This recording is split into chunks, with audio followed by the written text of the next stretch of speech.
Exercise 2.4 का second question हमें given है। अ mobile phone is bought for ₹10,000, it's value decrease by 800 every year. यानी एक मोबाइल फोन है जिसकी कीमत जो है, जिसकी प्राइस दे रखा है हमें ₹10,000 और उसको खरीदने के बाद हर साल उसकी कीमत जो है वो ₹800 से कम हो जाती है, ₹800 कम हो जाती है। और तब हमें फाइंड क्या करना है, find the value of the phone after 3 years. तो हमें बताना है कि उसकी फोन की कीमत जो है वो 3 साल के बाद कितनी हो जाएगी।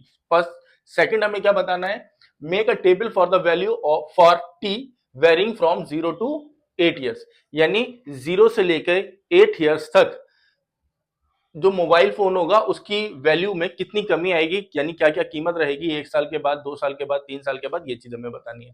चीज इसमें हमें क्या बतानी है, find an expression that relates v and t। एक एक्सप्रेशन बताना है जो v और t को रिलेट करे, v और t के लिए एक रिलेशन फाइंड करना है।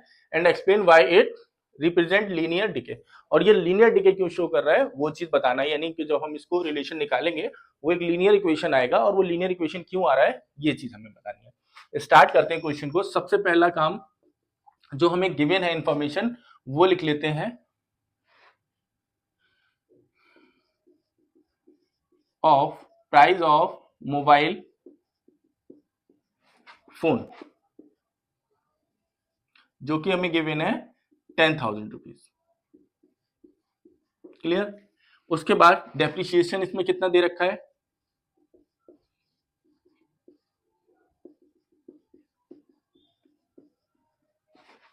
यानी जब इनिशियली उसकी कीमत कितनी है, स्टार्टिंग में उसकी कीमत ₹10,000 है, और डेप्रिसिएशन यानी कमी हो जाती है उसमें हर साल कितने रुपए की, ₹800 की। ठीक है। अब हमें बताना क्या है, फर्स्ट हमें ये बताना है कि 3 साल के बाद आफ्टर 3 ईयर्स उसकी कीमत कितनी हो जाएगी। तो 1 साल के बाद अगर हमें कीमत निकालनी है तो जाहिर सी बात है क्या करना होगा हमें, कि इस 10,000 में से 800 को माइनस कर देंगे तो हमें 1 साल के बाद इसकी कीमत मिल जाएगी। ऐसे ही अगर हमें 2 साल के बाद कीमत निकालनी है तो 10,000 में से हम क्या करेंगे, 800 को 2 बार माइनस कर देंगे। ऐसे ही अगर 3 ईयर्स के लिए निकालना है तो 10,000 में से 800 को 3 टाइम्स माइनस कर देंगे।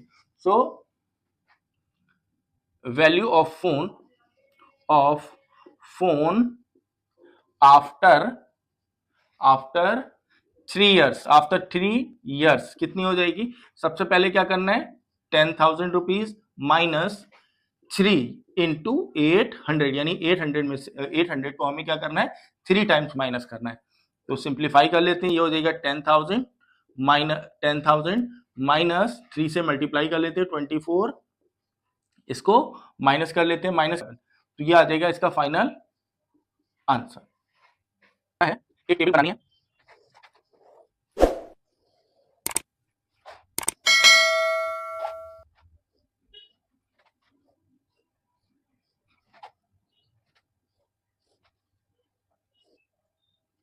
तो पहले क्या लिखना है, सबसे पहले यहां पर हमें लिखना है क्या, वैल्यू उसकी कितनी होगी और टाइम। तो ये हो गया वैल्यू और ये टाइम।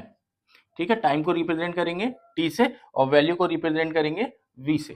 तो इनिशियली यानी 0, जब स्टार्टिंग में प्राइस उसका कितना है तो वो होगा ₹10,000।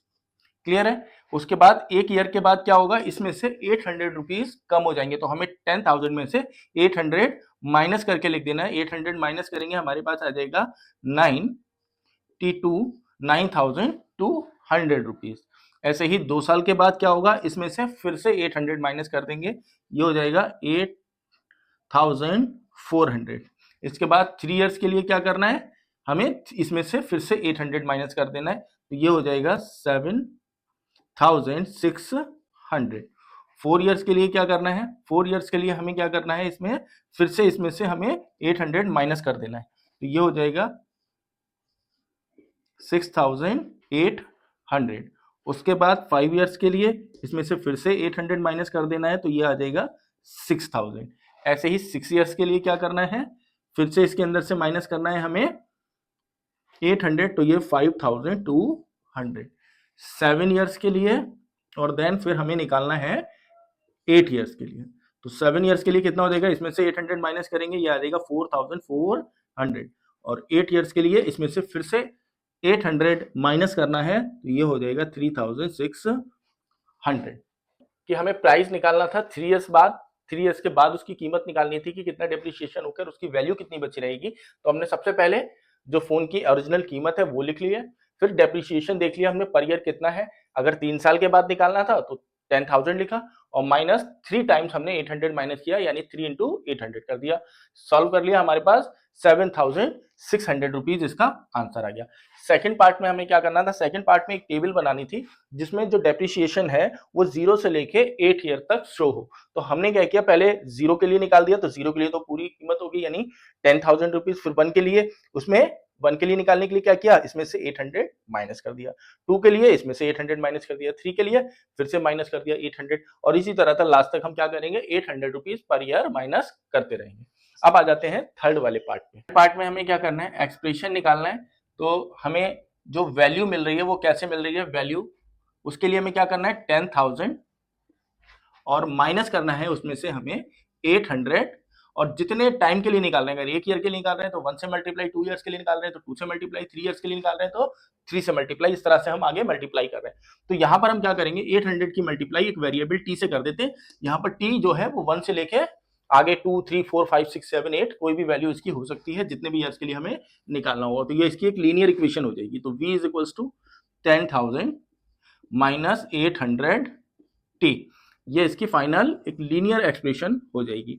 अब हमें ये बताना है कि ये जो एक्सप्रेशन है वो लीनियर डिके क्यों शो कर रहा है। लीनियर डिके इसलिए शो कर रहा है कि हर साल कांस्टेंट अमाउंट यानी बराबर अमाउंट 800 रुपीज ही कम हो रही है। पहले साल 800 कम हो रही है, दूसरे साल भी 800 कम हो रही है, तीसरे साल भी 800 कम हो रही है, क्योंकि डेप्रिसिएशन क्या है, कांस्टेंट है, इसलिए ये लीनियर एक्सप्रेशन शो कर रहा है। तो हम लिख देते हैं ये चीज, बिकॉज